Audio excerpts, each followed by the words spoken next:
Alors, quand il s'ouvre DaVinci Resolve, il va nous inviter soit à ouvrir déjà un projet existant, si on a un, ou bien commencer un nouveau projet. Alors, pour moi, ou pour nous, c'est la première fois que j'ouvre, par exemple, DaVinci Resolve, alors je vais demander à créer un nouveau projet.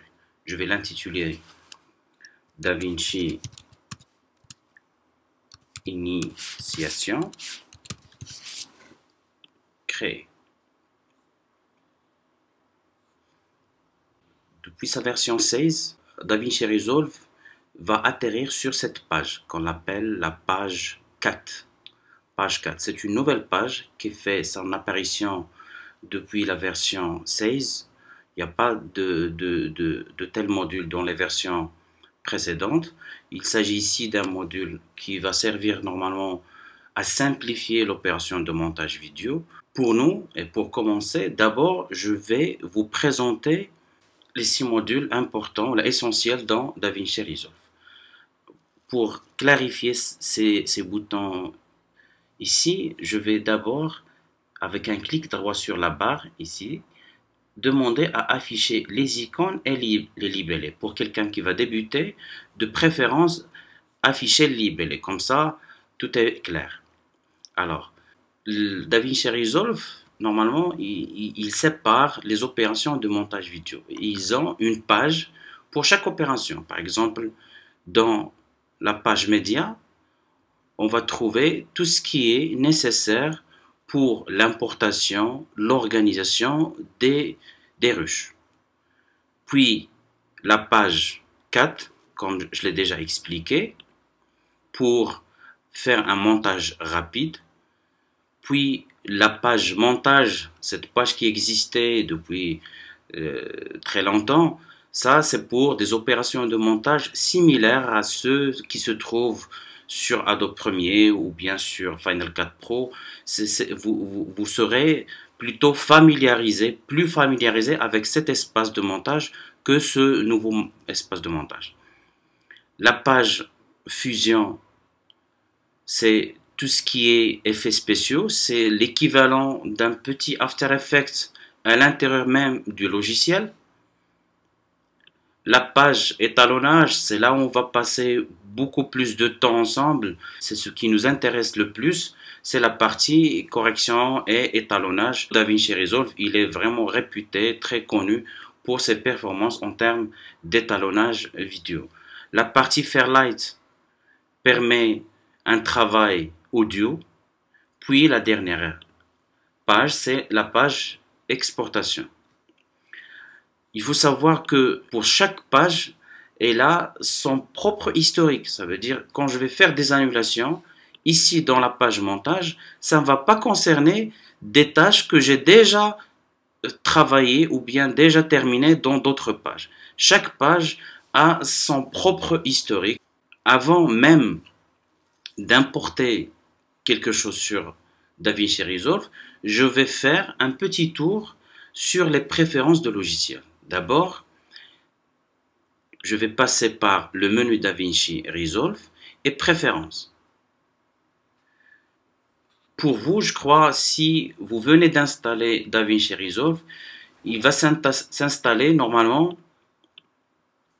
en anglais. Alors, si vous préférez utiliser le français, je vous invite à passer sur l'onglet utilisateur. Voilà.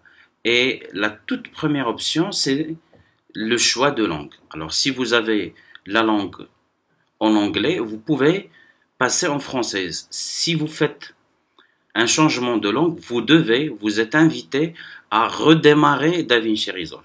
Il va s'ouvrir avec une interface plutôt en français, sauf pour quelques fonctionnalités qui ne sont pas mises en français.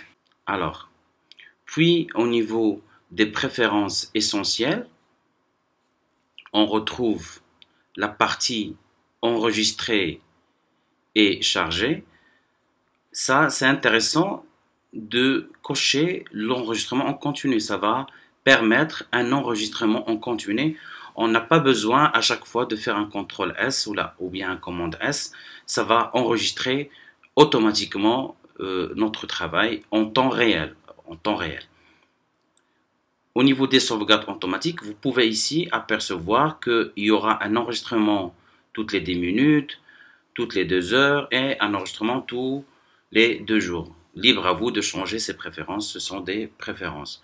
Ici, voilà, nous avons le chemin vers le dossier du backup. Ce sont les préférences les plus importantes pour commencer. Le fait de changer la langue du logiciel et de faire ses choix en termes d'enregistrement automatique. Je vais retourner sur l'onglet Système. Alors, commencer par la première préférence, c'est en termes d'optimisation et en termes de carte graphique utilisée. Bien sûr, si vous avez une seule carte graphique, il n'y aura pas beaucoup de choix. Mais si vous avez plusieurs cartes graphiques ici, vous pouvez faire votre choix. Pour nous, on va laisser l'option sur automatique. Comme ça, DaVinci Resolve va choisir le langage pour communiquer avec la carte graphique qui lui convient. Alors, déjà, je crois, si votre ordinateur n'est pas doté d'une carte graphique avec un GPU, un Graphic Processor Unit, déjà, DaVinci Resolve, il va refuser de s'installer. Je passe sur l'espace de stockage. Ici, je vais retrouver mes locations qui vont s'afficher par défaut ici dans le Media Pool, dans la page Média. Si tu veux retrouver tes dossiers préférés ici dans l'espace de stockage, il faut les rajouter ici. Par exemple, ici, je ne peux pas facilement aller naviguer jusqu'au mon bureau. Il y a des gens qui ont la mauvaise habitude de tout mettre dans leur bureau. De toute façon, si tu préfères mettre vos rushs dans le bureau, il faut ajouter ici, ajouter votre bureau.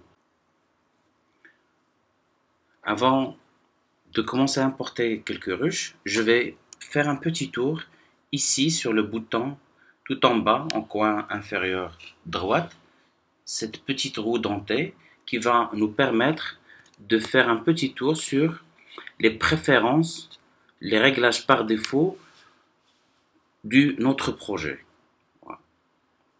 Avant tout, voilà la résolution que va donner DaVinci Resolve à notre timeline par défaut, y compris la fréquence d'image. Il y a quelques options si vous utilisez des périphériques de sortie pour tout ce qui est monitoring vidéo.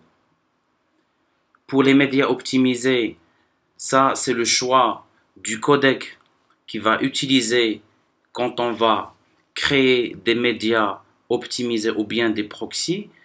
Je préfère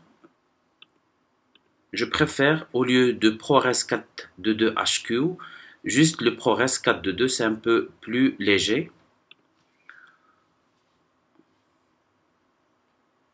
Et ici, c'est l'emplacement de notre dossier de cache. C'est un dossier qui va s'alourdir au fur et à mesure de notre travail sur DaVinci Resolve. Il faut penser de temps en temps à aller le vider. Voilà. Les autres préférences, on va les consulter au fur et à mesure de notre progression de formation. Alors, je vais faire enregistrer les paramètres et on va passer la partie importation.